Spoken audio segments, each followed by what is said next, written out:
Hi there. Hi there. I'm Hi there.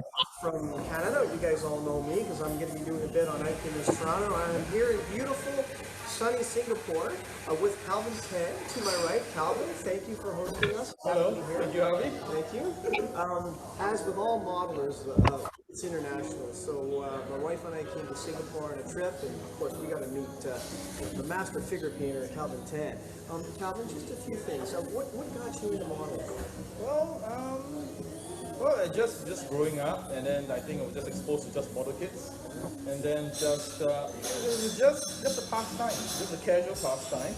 And I think one of the most lasting memories I had was that I visited a local model shop, and I saw the awesome displays there, and I think that's where it all that's where it all started. Yeah, well, Right. same with me. Yeah. It doesn't matter whether you're from Canada or from Singapore. Same thing with me when I was like 5, walking into that mall. Now, you went into figures, or do you do other types of No, I started with armor, strangely enough. So my first armor I remembered was a hunting tiger from Tamiya.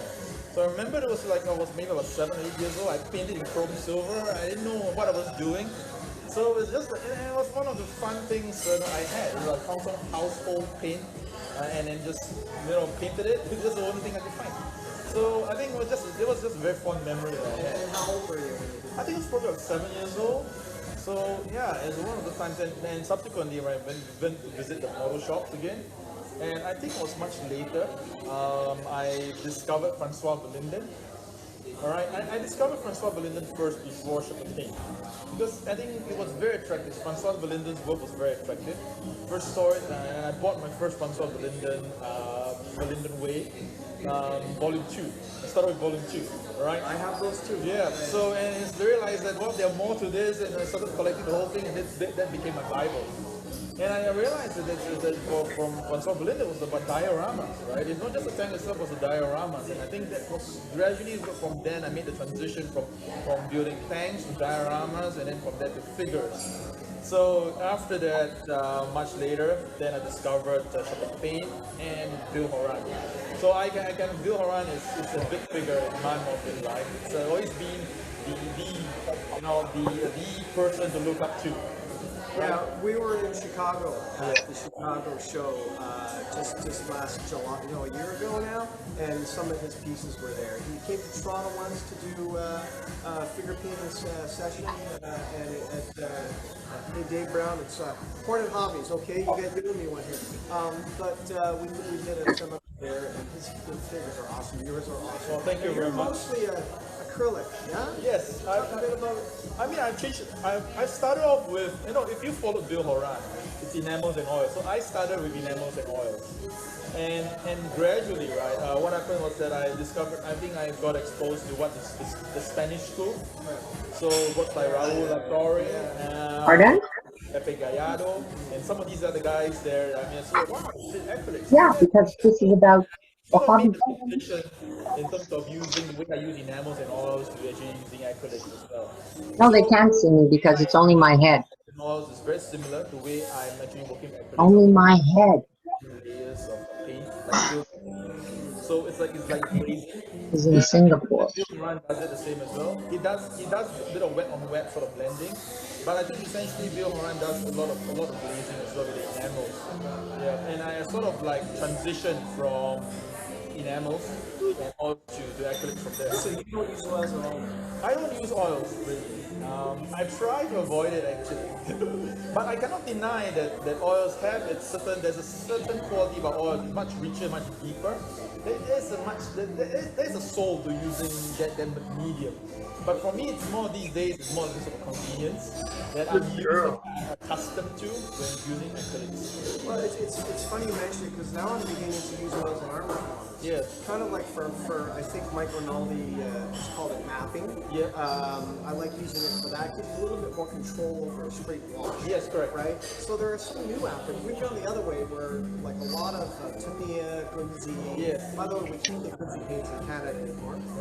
But I've transitioned. A lot of guys have transitioned into the application of oils on top of acrylics. Correct. So you can see how the hobby is changing. Now, on that, the hobby seems to, the benchmark's getting higher and higher and higher, right? Yeah. Do you think we're at the pinnacle of our game, or do you think there still can be improvements? I think, in a sense, right, if you ask me, the 90s were the Renaissance. Yeah. All right, there was a Renaissance. You have, like, for armor, you had, like, Linden and the Shepherd Paint.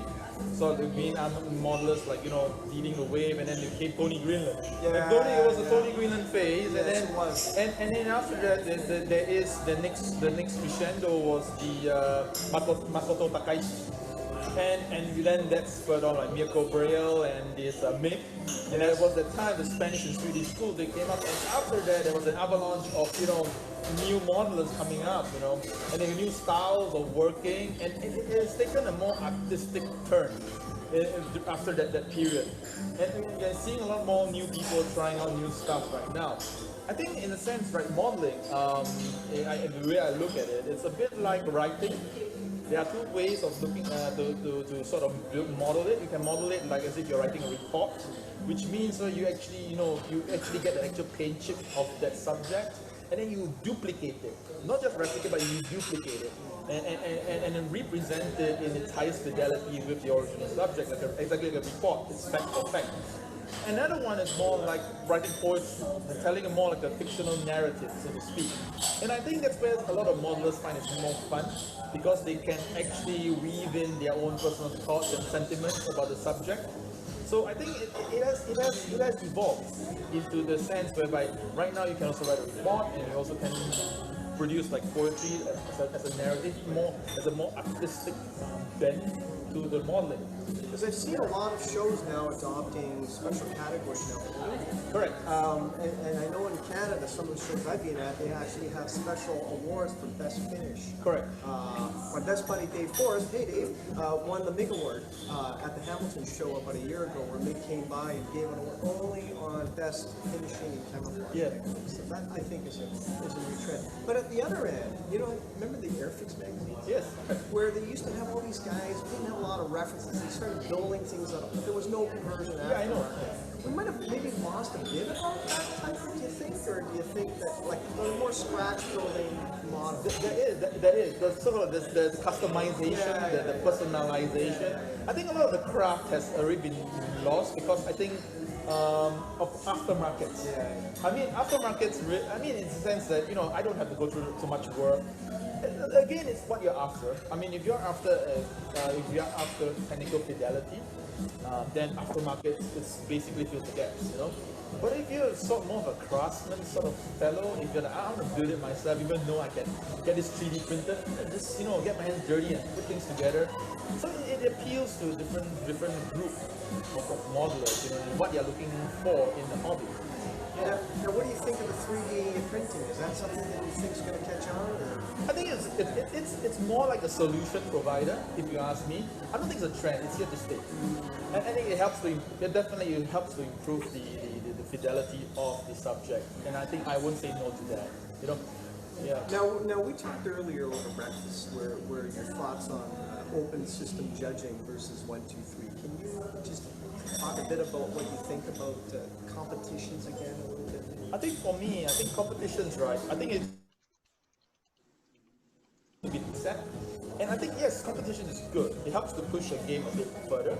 It helps to up your level. I think you can think of it as more like a health check for where your modeling is. In a sense, you can make a comparison. And I think the awards basically just serve as a benchmark, to where you are at. And I think it sucks to lose, all right? But at the same time, it's also good because you're getting a health check, and you know which areas you can improve.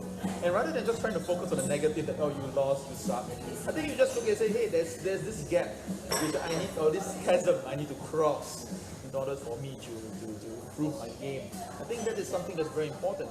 You may get maybe like a bronze this time, but you just think about it. You're just only one step away from the silver and 2 steps from a gold. So if you can find the difference and what to add and enhance, then the next time when you compete, you may get a gold.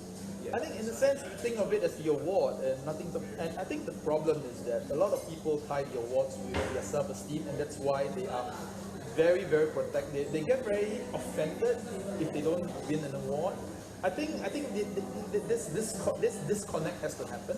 It must be disconnected with the self-esteem, with the war. You know, it cannot be placed too. It cannot be too. What do you call that? Tightly woven together. I mean, it does affect the self-esteem. That much I agree. But at the same time, learn to get over it. Yeah. Roll with the punches, and learn learn the deficiency. Or what is and bridge that gap. And I think that's how I see competitions, you know. And I think it's great. And the thing about competitions is the thing about modeling is this: you get what you see, all right? You know how much you put in will show on the model. And a lot of people, if you take shortcuts, people will know if this gap is not filled, you know, or this seam is not clean, you know, or certain parts are misaligned. You can see it, you know, whether or not you've been diligent enough in building the model. It shows up. Yeah, you mentioned something earlier where you're having breakfast that it's a model, if I paraphrase correctly, a model is a picture of your character, right? Yeah. And so some guys just want to take the shortcut.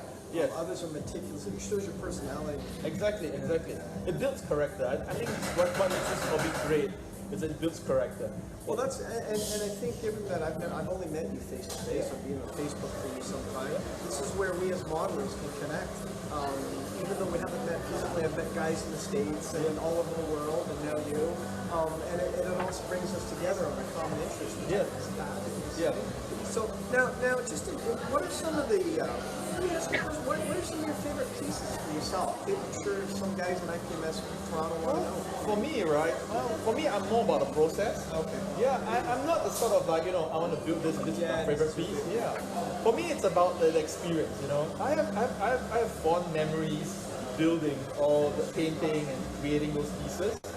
But you know, for me, it's more like, you know, once they're done, it's done. Moving on to the next one.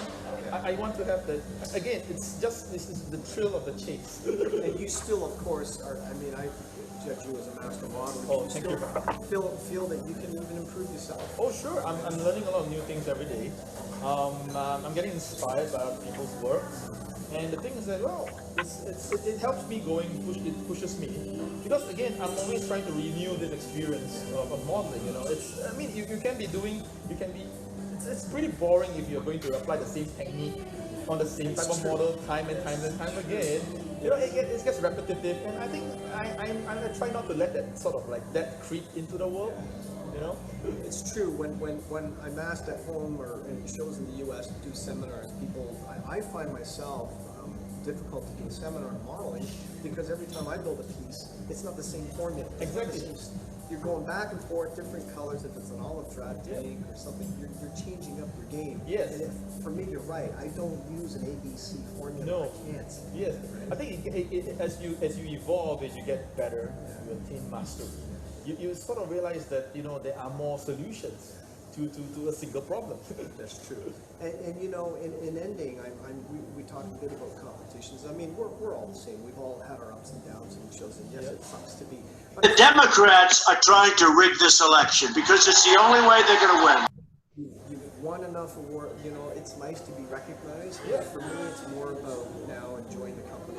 Yes, exactly. And I'm going to do another session with some of your local talent here. Yep. On Friday, is that right? Yeah. So we'll see whether they can make it. Yes. Yep. Yes. All right. And we'll see you then. Thank you. Okay. Thank you, Harvey. Signing off from Singapore. We'll see you again. See you guys. Hello to all the guys at IPMS Toronto, Bill. Hong Kong and Japan. That little place where we did that interview. Sorry about the background noise. It's in downtown Singapore. But I was getting hungry. yeah, it's a pancake place. But if it's you're right in the middle of history because that's along that street was where the Japanese marched in their victory parade when they took Singapore. And just like 3 blocks away is the British command post where. Well, they didn't surrender there, but they were doing all their operations there in the last phases of the defense of Singapore. This place is just steeped in history. But anyways, I hope to get back to there when all this damn COVID stuff is off. Now, what I'm going to do now is I'm going to just share a couple of pictures with you. Just do they mean anything? It's eye candy for modelers. So let me share a screen again. A host disabling. Oh, can you? Where are you, David? David, you there? All right. So I'm sharing this with you. That's another famous mauler. That's Danish Ned. He's a German armor guy. So we all went out for dinner with a couple of guys there. This is in Singapore's Little India. Now it's a bit of a busy place, and the only reason I have a short story for this. So after the interview, we met for dinner later, and Calvin brought along. He just did a recent Hornet figure. It's the one with the German Panzer Grenadier with the MG42. It was released probably about a year ago. So he does the figures for the box top. And he brought it to the meeting to show us. And yeah, his work for figure painting is really bar none. And he literally had it in like a plastic box that probably would have crumbled. He took it out of his pocket and he just puts it on the table in the middle of all this dirty food, and we're looking at his figure. He's a very informal guy. And he gave me a couple of his figures that is a gift, so I was taken aback by that. So Harvey, does he do the masters, or no, does somebody do the sculpts? He just does the painting. Ah. Yeah. All right. And we're going to move. Hold on a sec. Next. I am not very good at this stuff. Hold on. Oh, there it goes. Okay. Hold on. All right. A couple of hobbies. And this is just eye candy, so there's nothing really interesting here, but just a bunch of tons of kits. This is a shop in Hong Kong, right? Again in Hong Kong. Now, the one thing to note with their stuff is they seem to sell on sheer volume. There's just tons of stuff when you walk in their stores. There's a lot of supply, and that's the first thing that struck me. It's just wall-to-wall models. My mouth is watering right now. Oh yeah, I need to follow you over there. Oh shit, it's amazing. This is just like a shelf of, like, they just cram it in. There's no tomorrow. These are ships. And again, this is still in, I think this is Singapore. They got a lot of access to, obviously, Hasegawa, Tamiya. Very little in the way of Revell. Not a lot of Revell stuff, not a lot of, like, the European stuff, but obviously a lot of the Asian stuff, and a crap load of aftermarket. These are airsoft, if you're into airsoft. That's the outside of one of the stores in Hong Kong. That's the inside of the store in Hong Kong. Now, the one thing about their stores is you have to go on a diet because their aisles are like 2 feet. They're really hard to get through there. And you see boxes and boxes of shit. There's not a lot of real estate in those stores, but they have a ton of kits. Those are all Trumpeter's kits back there. They also have a lot of these vending machines where it costs, I think this one was in Japan. This one I think is 400 yen, about $4. And you can get all sorts of stuff like these little miniature armor and these, look at these bubble airplanes or whatever, Japanese air. A lot of weird stuff. So there's clearly a market. If you love tools, there you go. Oh, that's nice. Yeah, that's a nice selection of tools there. Wow. Oh, there you go, Sandy. And look at the prices. If you can see closely, like some of the cutting tools, they're about, well, the one you can see there's a drill, a pen vise for $10. That's a Tamiya 10. Wow, that's more than $10 across here. Yeah. Well, and you know what? I'm not knocking the stores here. They do a great job for us, and they get our supplies, so they got to make some money. So that's the transportation, things like that. Absolutely. So this is not to knock them at all. No, of course not. Yeah. Just a variety. Selection is incredible. Oh yeah, the selection is just mind-boggling, and you're just looking at just walls of. Well, I've never seen those before, and they got like 10 of everything. If you're into ships. Now, I know a lot of guys are more into armor and aircraft, but full hull is not easy to get. And here they had pretty well all of the full hull 1700 line. They got a lot of the, what do you call these things again? There's a term for these little toys. I can't Super remember. deformed. Egg toy. Yeah, egg. These are egg ships. Yeah, Japanese Navy egg ships, which I've never seen over here. Again, for the kids under 5 years old, they can go to the vending machine and get these little miniature guns. You know. This is the bookstore at the Yushikan Museum. What I showed you last month. Their book selection at their museum is bar none. There's books here that I've never seen in North America. You can probably recognize some of these. Some of them there are here, but others are not. And as you know, I'm big on Japanese Navy stuff. These are at the Yushikan, the museum store. So that Tamiya kit. So the 72nd kit on the right is $14 about, and the 48th is about $32. These are, for you guys into ships, they do custom metal plating for ship plates for 1/700 ships. You just pick off the wall. If there isn't one, they'll make one for you. This is at the Yellow Submarine. Yeah. More ships. More ships. Just a ton of wall of photo etch. This is a Yellow Submarine. Yeah, these are the decal thing. You look closely, there's a lot of decals here that I've never seen in North America. And I'm looking at them now, even after a year and a half, and I've never seen these over here. The odd thing that they do is they must work with the manufacturers because they package figures from like Tamiya kits and they sell them separately. So you can buy the figures from Tamiya and from other companies separately. Do they actually have like Tamiya name on them, or is it? Do they? They do. On the back, they do. Yeah. So there must be some sort of agreement going, and sometimes you know, like you just want the figure in the kit, and it's an armor kit. You can't get it, so you can come here. And by the way, this rack is probably about, I'd say it's about maybe 10, 12 feet across. It's quite a lot of selection. So again, you've been to Yellow Submarine, right? Yeah, that's pretty cool. But I have unfortunately, a lot of those stores have been converted into more like gaming stores now. Yeah, there are. I was working on an article. That's a good point again. There's a lot of that are converting. There's still a couple that are hardcore for plastics. And if you guys, well, once this thing lifts, are ever going over, Anthony goes, the gang goes, I go. I've got a list of the stores.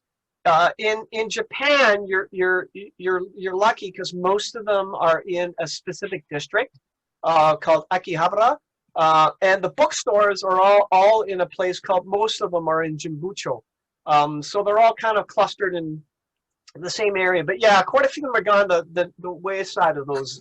RV. Yeah. You've long been able in Japan to order a specific sprue. Right. From manufacturer. Right.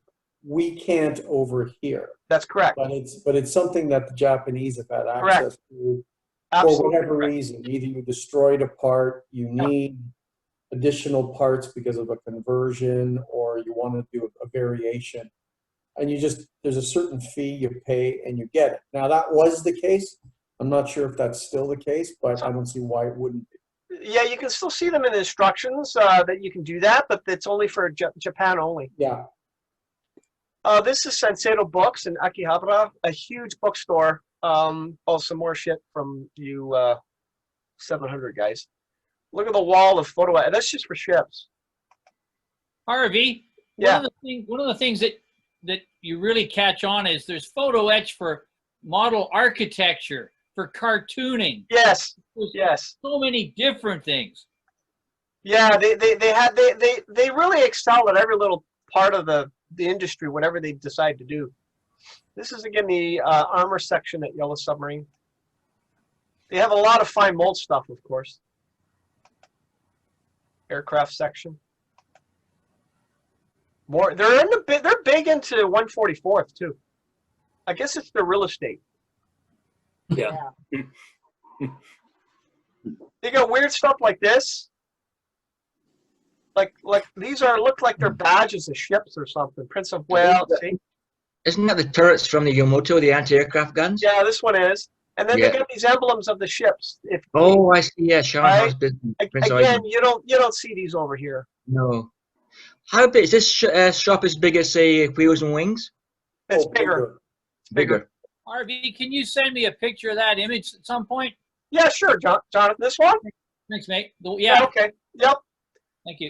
They got all sorts of weird stuff. Like, I've never seen MG models before. These are 148 resin. I've never seen them. They're all sorts of weird Soviet stuff. I've never seen them over here. I've never seen these. These are 1/500 Japanese. They're like $300, but they're a really detailed Japanese ships of the Russo-Japanese War. They won that battle, so they're really big on it, right? Yeah. These are like resin stuff of small 1/700 ships, including Chinese junks and all sorts of weird crap. That's why I like going there. You just see stuff you never see.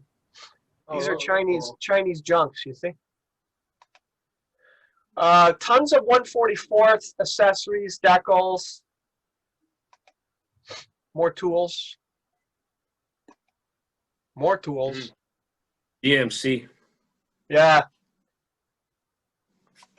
By the way, if you go back, all the thinner you can drink.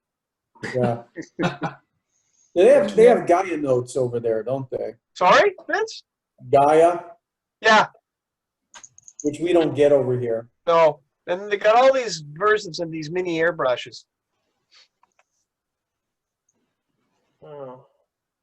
Looks like a gallery. These white boxes are the Japan only releases. You don't see them in North America a lot, and they give you resin aftermarkets to build some weird version. Some more egg tanks, I guess what you call them. Star Wars. This is Senseido Books.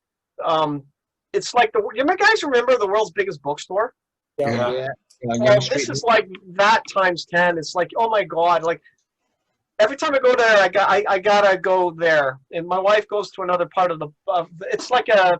So again, how high is it? Like maybe 10 stories, 12 or something like that. Yeah. It's narrow, but it's still like multiple stories. And you can go up and down in the elevator that only holds maybe 2 or 3 people. Yeah. But the selection is just, oh my God. I went over on my luggage carrying I bought too many books. Like these are all modeling and armor books. That's all model books. Well, they're a very literate society, right? Yeah.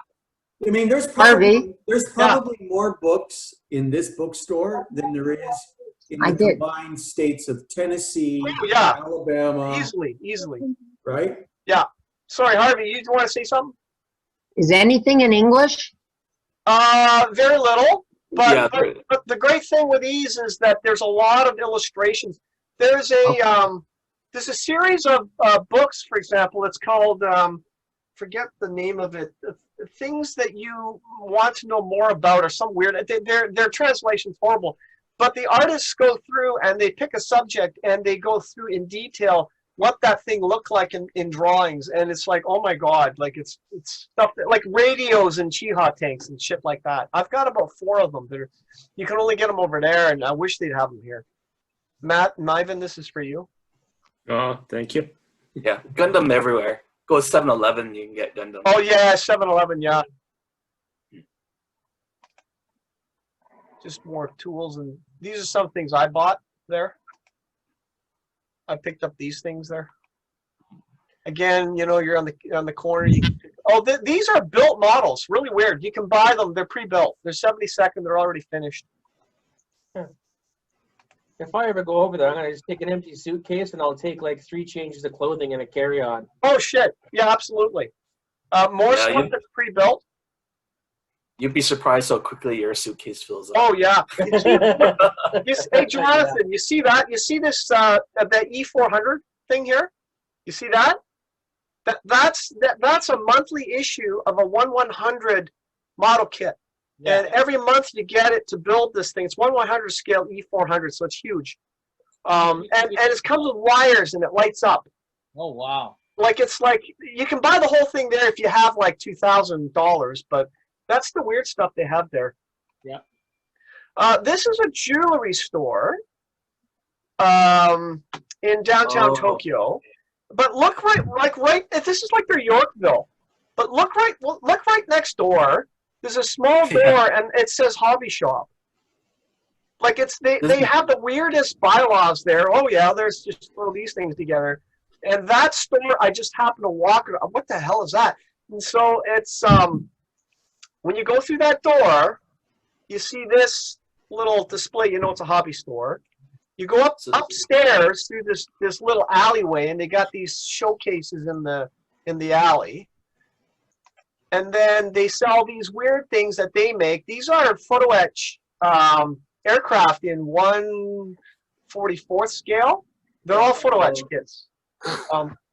I picked up one of them just for the sake of it, and they're really detailed. And they're not toys. Like they're the actual aircraft in the actual dimensions. But it's all photo etch. I've never seen them over here. More castles and stuff. That's a big thing, the castle collection. Yeah, they're big into castles. Like once they start slaughtering each other in Sengoku Samurai Wars, they start figuring out, well, let's start with the prosperity sphere and take over all the white people. So that was a couple hundred years later. Car kits, tons of car kits.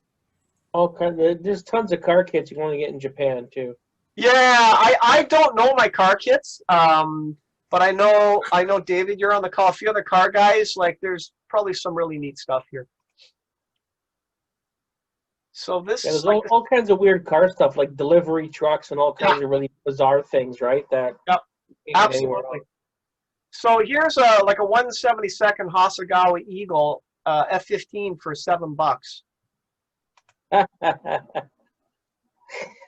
I'd need 2 suitcases. Not my kind of thing, but they have a lot of these, whatever you call these, graphic novels, manga. Yeah. Another shop, another hobby shop. I think this is in Ikebukuro. There's all sorts of weird stuff there. Another Captain Herlock done. They sell Lego models of Japanese aircraft. They teach their kids young. Get it? All for the emperor. Long live the emperor. Get it? The Lego tanks. Those tanks are available at Bovington. Are they really? Yep. There's a Lego shop in Sherway. I didn't know that. Yeah, there's a Lego shop up in Sherway, has all kinds of stuff, lots of Star Wars stuff. Yeah, but that's real Lego. Yeah. Those tanks and some of the figures are basically aftermarket. They're made by actually there was 2 companies in the States, one in the States and one in England or whatever, and I don't know who won or if they're both still working, and probably somebody in Asia opened up too. But they basically started out making special pieces that would allow you to make those tanks, and then slowly started to make the whole tank. Is that right? In the Lego world, it's kind of frowned upon because it's looked on as it's like we might look at recasters. But do they sell them here at the Lego stores? No. Huh? No. That's not. You can only get it by mail from somewhere. It's not considered canon. Part of the deal was that every product has a copyright date, and the basic brick pattern of Lego has gone by. All their special pieces are still trademarked. Well, I saw, and I don't have a picture of it, but there was must have been at least 1/200 scale. It was massive. It was a Lego kit of the Japanese aircraft carrier Akagi. Like, where do you see stuff like that? It's like, but it wasn't cheap. I didn't buy it. Yeah. So there are people who will use real Lego and they'll build a massive kit. It's actually usually referred to as a ship, significant investment in parts or something along those lines. And then basically they just buy Lego by the pound or by the kilo until they have enough bricks, and they'll make something. By the way, this is not a hobby store, and it's the other kind of store. You know, the other kind of store. You know. So what does the lion do then?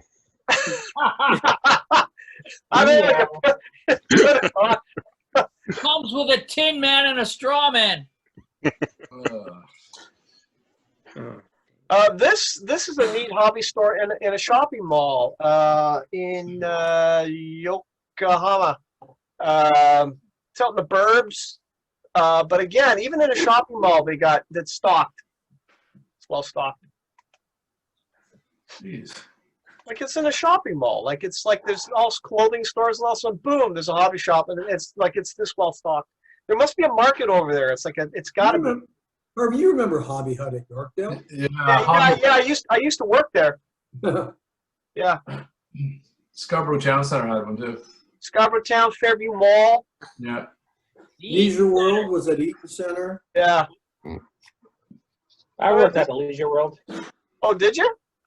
Yeah, in St. Thomas. Oh, really? In the mall. I worked in the Leisure World in the mall in St. Thomas, yeah. That's cool. That's cool. There's some Des kits there. Look at these kits. Like, where do you get these? Des. Yeah, they're the French kits. It's superb. Yeah, aren't they? Right? And Yeah. they had them in the mall there at they get these 144th kits I've never seen. Tons of aircraft kits. Now this is over in Odaiba, which is the Gundam stuff. The store is huge. All Gundam. Wow. Now their work on Gundam, it really, the craftsmanship on the master modelers, like look at this. Like it's, well, that's cool. It's really, really well done craftsmanship. And the store is the size of a Best Buy. Yeah, the store is the size of the Best Buy. Absolutely. Holy smokes. The last one that you had there was the last year's winner. If I remember correctly, but that was like the world winner for the GBWC. That's the Bandai Gundam World Competition. Is that still happening, Matt? This year they couldn't do it. There was a whole bunch of online versions of it, sort of stepped down. Some countries took it seriously, some didn't. U.S. and Canada, because we sort of fell under the Bluefin, which is the U.S. distributor, and they really screw the pooch. Like they don't care about it. They don't care about events. They didn't really do much for it, but some countries were really serious about it. So we're hoping next year it'll come back. Good, but look at the work. A lot of this stuff's scratch built too. Yeah. Look at that. That's cool. That's not a kit. Yeah, it's about 4 or 5 different kits, or probably 10 different kits that they kit bash into it. All right, so that's it for me, guys. I'll turn that off and I'll share it back, and we can do the show and tell. All right, I think that's working. Ah, that's mine. All right, yeah. We'll start I got part of this last time. So that's Airfix, the multi-pose figures from the 70s. I used some old 30-year-old Humboldt paint for the uniform. Nice, Paul. Keep the vintage. And the base is actually a light switch cover. Ah, cool. Which I sprayed some glue on and put some sand on. Very cool. Yeah. And your next one? And this is one I made like a long time ago from the same series. It doesn't look that shiny in real life, but the lights made it look pretty shiny. That's the 8th Army figure, which I probably made that, I got it 20, 30 years ago. So seem to have lost the rifle somehow in the mix there. Is that, yeah, that's supposed to be in his hands or somewhere? Yeah, so I found a new rifle in a different box. I'm going to maybe paint the rifle and stick it on there. Good plan. All right, Harvey, you're up next. Did you want to show that yours kind of came a bit out of order? Did you want to start with that one? Yeah, this is the Cont 1007 that I finally finished. Finally, I did some final work on it. Unfortunately, the issue in scale aircraft modeling basically flew off the shelf so fast. Very few got here in Toronto, but it's in Sam July issue, and the editor basically said that it's sold out so quick. I guess the Battle of Britain is interesting and popular, but this kit's a resin kit. I wanted to show you this because, like, we all talk about building models, but you know, everyone loves Tamiya kits. But if you guys ever want to do a limited run resin kit, like from Alpha Flight, this is what you're in for. This is what I had to do to elevate the wing root to make it match, so that I could get this damn thing together. You're looking at styrene, brass rod reinforcers, and a ton of putty. Next slide. But what you end up with, hopefully, is a subject matter that is unique and different. and that's a 48th content of 7, which is the Italian medium bomber. This one served in the Battle of Britain. My shout out to Vince. Thanks, Vince, for the numbers on the fuselage through your cutter machine, and John Wong for the 172 Squadriglia markings. Next slide.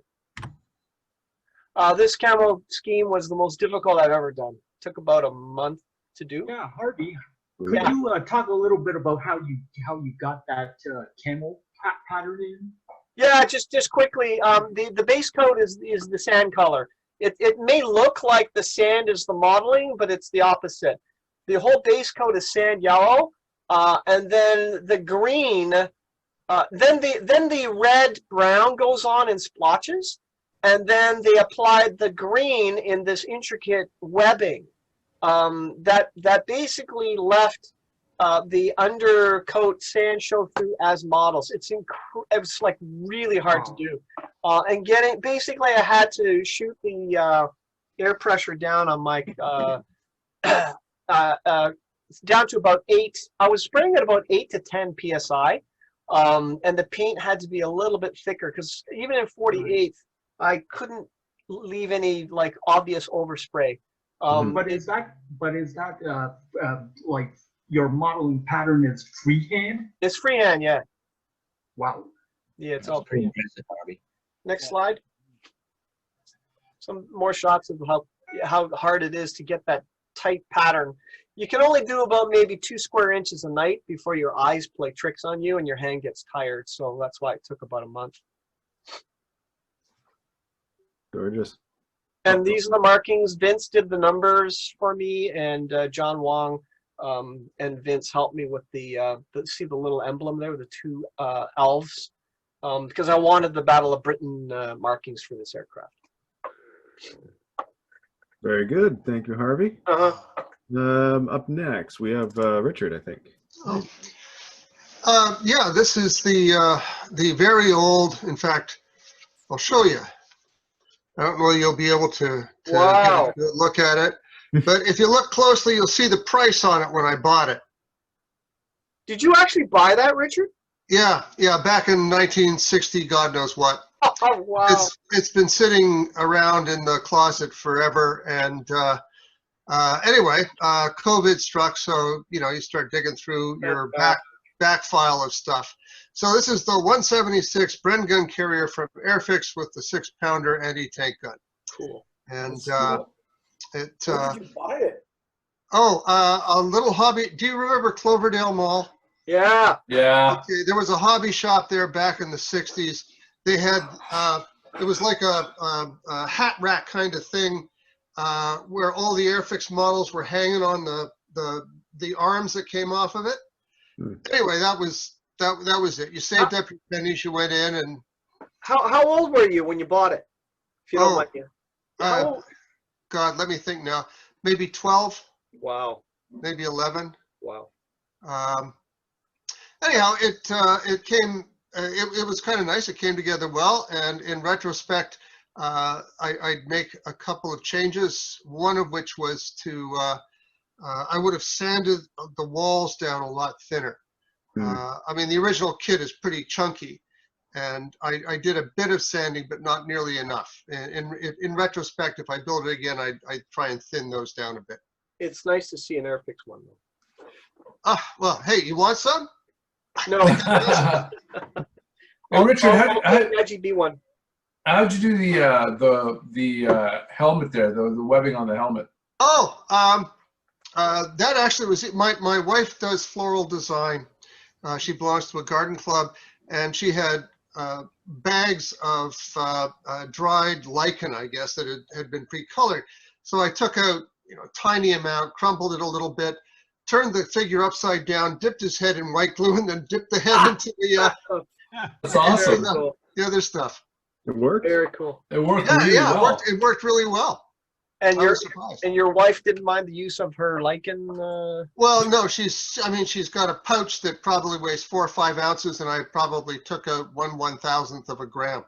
Oh. So if I hadn't told her, she wouldn't know. I don't know why my wife got pissed at me. I took the wedding album and I replaced the pictures with my model pictures. But hey, you know. God, Hart, you're still alive? She doesn't know. I just hid it somewhere in my model room. You better hope she wasn't zooming in. Very nice. Anyway, it was a lot of fun. Good stuff. All right. Last and not least is Will. Oh, nice. So yeah, I think I posted some work in process on this a while ago. So this is M577 command post carrier in 72nd scale. So it's a conversion of the old Eschi/Italeri M113. Wow. Wow. Oh. What'd you use for the tarp, Will? It's a white milliput. Ah, and the straps? Lead foil. Nice. So Will, you started with an M113. Yeah. And then added.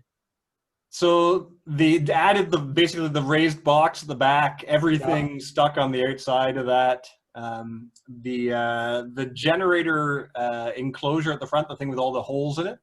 Yeah. That's a custom photo etch part. Dan Taylor from the UK did that for me. I was going to ask. Whoa. Slow right down.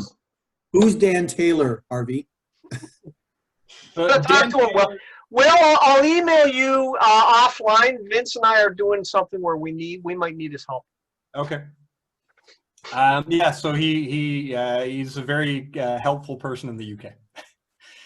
And you can't see in these pictures, but inside that box there's a complete 4.3 kilowatt generator, which has about 100 parts in it.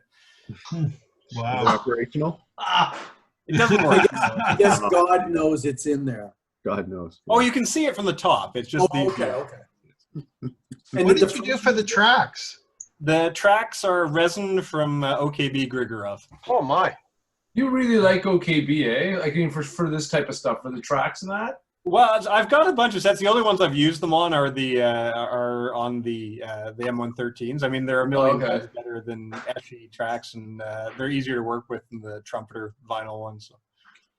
Interesting. I was gonna ask that. I was gonna say, like, why did you choose to convert the Eschi one versus the Trumpeter? I don't know. I know both of them are hard to come by, right? So. Well, actually, no. I have far more of Trumpeter ones sitting around. It just happens that I started this a really long time ago, before the Trumpeter kit existed. So the Trumpeter kit is probably a better starting point. But I had this one that I was determined to do, and to make it look compatible with the Trumpeter one, it's actually the whole hull was narrowed by about 1.5 millimeters as well. So I take it the French use this? This is not French. As it says on the side, U.S. Army. I thought it was Switzerland. But it's in Vietnam where the French were. Yes. Correct me if I'm wrong. After Dien Bien Phu. Well after Dien Bien Phu, yes. This is the Swiss vehicle. This is the command. This is the command vehicle, though, correct? Yes, but the medical units use them as well. Yeah. And the Swiss, apparently. All the white markings were all done by John Wong again. The red crosses I just cut from solid color decal. Oh, I would have thought that you would have used your Cricut or Silhouette. I don't have one. No, actually my wife has a Cricut, but I don't have a Silhouette. No, I have a 3D printer. I don't have a Cricut. Oh, okay. How many people are using Silhouettes and Cricuts for markings? Not yet, but after hearing Garfield talk about it and everybody else has been chatting about it, I've considered it now. But it's also because I would used to print some of my own decals off of like just an inkjet, right? But it would always be like, right? Yeah. You know, you got to get. You know, it's such a shame that ALPS printer. It showed up and then it went. Yeah, that's what John Long uses still. Yeah. He still got one of the works, eh? Wow. Yeah, he did. think Alex The markings on my Italian bomber were from him on his Alps printer. And I think Alex Kung still has one, but they came, they went, and they just left. And Yeah. You know, it's nothing really has come along that has sort of like that equivalent. Give it time, Vince. Give it time. Well, we hope. Indeed. You just got to find another hobby that wants to print white things. Oh, I'm going to leave, guys. So see right. you maybe hopefully next month, hopefully All right, before then. Sandy. Sandy, we'll See see you you on on the weekend. Yeah, I'm gonna go too. All right, Bye, guys. everyone. Hey, Chuck. Take care, mate. Bye. You guys. It does All make right. you wonder It's if it's a good session, but looks like we're wrapping up. Anything else? Final words? no. Keep riveting. Yeah. Ciao. All right, guys. Later, everybody. Guys, see you Bye. later. Cheers, guys. Bye-bye. So long. Okay, bye. Next Sorry. time.